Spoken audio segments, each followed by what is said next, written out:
यानंतर एक मोठी बातमी अशी ब्रेकिंग न्यूज की नालासोपाऱ्यातील दृश्यम स्टाईल मर्डर मध्ये एक मोठा अपडेट आहे। नालासोपाऱ्यात एका महिलेने पतीची हत्या करून मृतदेह घरातील जमिनीत गाडल्याची धक्कादायक घटना उघडकीस आली आहे। पतीची निर्गुण हत्या करून त्याचा मृतदेह राहत्या घरात पुरणाऱ्या आरोपी पत्नीला तिच्या प्रियकरासोबत पेल्हारच्या गुन्हे प्रकटीकरण शाखेच्या पोलिसांनी आज संध्याकाळी पुण्याच्या हडपसर इथे माडा परिसरातील रस्त्यावरून ताब्यात घेत हत्येच्या गुन्ह्याचा 24 तासात छडा लावण्यात यश मिळवलंय। आरोपींना जवळच्या पोलीस ठाण्यात नेण्यात आलेलं असून लवकरच दोघांना पेल्हार पोलीस ठाण्यात आणण्यात येणार आहे। आरोपी पत्नीजवळ तिचं लहान बाळही भेटल्याचं पोलिसांनी सांगितलंय।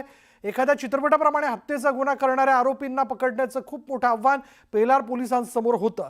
याचबद्दल अधिक तपशील आपण जाणून घेणार आहोत। आमचे प्रतिनिधी विजय देसाई आपल्या बरोबर आहेत। विजय, काय माहिती याबद्दल? विशाल, ही दुर्दैवी घटना म्हणावी लागेल, कारण पत्नीनेच पतीची हत्या केलेली आहे आणि एखाद्या चित्रपटाला शोभेल अशीच ही हत्या करण्यात आलेली आहे।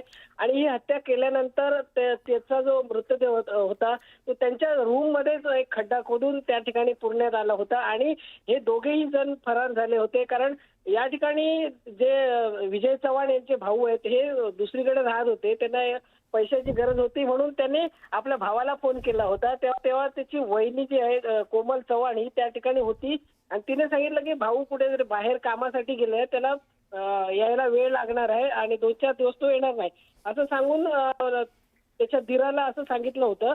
आणि त्यानंतर ही जी कोमल चव्हाण आणि जो मोनू शर्मा आहे हे दोघे जण फरार झाले होते, कारण एकाच वेळी दोघे जण फरार झाल्यामुळे संशय त्यांच्यावर होता। आणि पेल्हार पोलिसांचं जे पथक आहे 4 पथकं त्यांनी या ठिकाणी हे केले होते। यामध्ये गुन्हे अन्वेषण शाखा असेल, मध्यवर्ती शाखा असेल, डिटेक्शन ब्रांच असेल, असे सगळ्याच प्रकारचे या ठिकाणी पथकं पाठवले होते। परंतु यावेळी पुण्यामध्ये त्यांना अटक करण्यात यश आलेलं आहे आणि यांना लवकरच आता पेल्हार पोलीस स्टेशनमध्ये आणण्यात येणार आहे।